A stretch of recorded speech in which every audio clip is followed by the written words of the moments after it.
এই বাংলাদেশের আইন এত কিছু শোনার পরেও চুপ আছে, মুখ বন্ধ করে এই থানা টাকার জন্য আমাদেরকে ছাড়া আপনারা সিনেমা দেখতে পারতেন না। আমি গতকালকে থানায় যাওয়ার পরে তারা আমাকে বললেন যে এই কেসটা এখানে না করে এটা আপনারা কোর্টে করেন।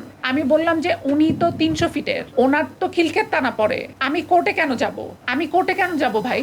আমি এখানে মামলা করব। প্রথম দিকে তারা আমার মামলা নিতে চায় নাই। আমি তখন তাকে বলছি যে আপনি যদি আমার মামলা না নেন, আমি এখান থেকে সরাসরি প্রাইম মিনিস্টারের কাছে চলে যাব, প্রাইম মিনিস্টারের বাসার সামনে যেয়ে শুয়ে থাকবো। আমার মামলা কি নেওয়া হবে নাকি নেওয়া হবে না? তারপরে অনেক জোরাজুরির পরে তারা আমার মামলা নিছে, কিন্তু এখন পর্যন্ত সেই আসামিকে তারা ধরে নাই এবং তারা কিচ্ছু করে নাই। আমার কথা হইল সব বাদ। আমি নায়িকা, আমি মডেল, জেবা টাকিয়া, সব বাদ। I am a girl. আমি এই বাংলাদেশে কর দেই, পানি খাওয়ার জন্য কর দেই, ছোট ছোট বাচ্চাদের রেপ হচ্ছে।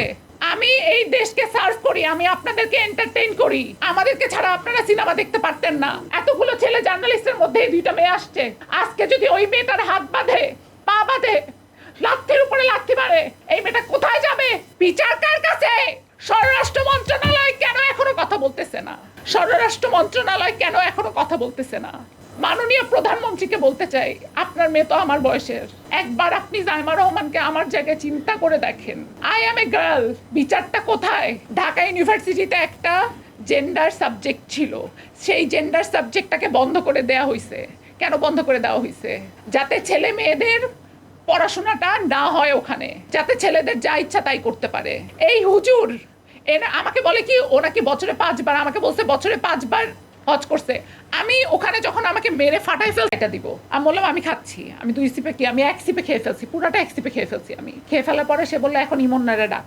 ইমন আসছে পাশের রুম থেকে ইমন এসে আমাকে দেখে হাউমাউ করে কান্না শুরু করে দিছে। এরপরে ইমনকে বললো যে ওকে নিয়ে একটু বাইরে যা, আমি একটু রেস্ট নিব। ওই নজরুল বলল। ইমন আমাকে নিয়ে বের হয়ে, আমার স্যান্ডেলটাও এখন ওখানে রাখা, ইমন আমাকে নিয়ে বের হয়ে জাস্ট আমার হাত ধরে, ওখানে একটা বারান্দা আছে, ইমন আমাকে বললো আপু বারান্দা থেকে লাফ দাও। এই বাংলাদেশের আইন এত কিছু শোনার পরেও চুপ আছে, মুখ বন্ধ করে এই থানা টাকার জন্য। ইমন আমাকে বললো আপু এই বারান্দা থেকে তুমি নিচে লাফ দাও। ভাই আমি কচুরি পানার মধ্যে লাফ দিছি। ওই পাশে একটা কচুরি পানার মতো আছে, শুধু আমার ফোনটা আমি এভাবে করে ধরে রাখছি যাতে আমি ফোনটা না ডুবে যায়। কচুরি পানার মধ্যে লাফ দিয়ে ওই দিক থেকে ঘুরে যে একতলা থেকে, ওনার অফিসটা একতলা থেকে আমি কচুরি পানায় লাফ দিছি। লাফ দেওয়ার পরে ওই পানি থেকে আমি উঠে দেন একটা রিক্সা দেখি যে একটা রিক্সা যাচ্ছে। আমি বলছি ভাইয়া আপনাকে আমি 1000 টাকা দিব, আমাকে শুধু বসুন্ধরা পর্যন্ত নিয়ে চলেন। ভাইয়া ডুবে গেলে না ঠিক আছে ডুবে গেলে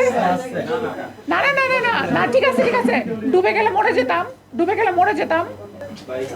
আপনার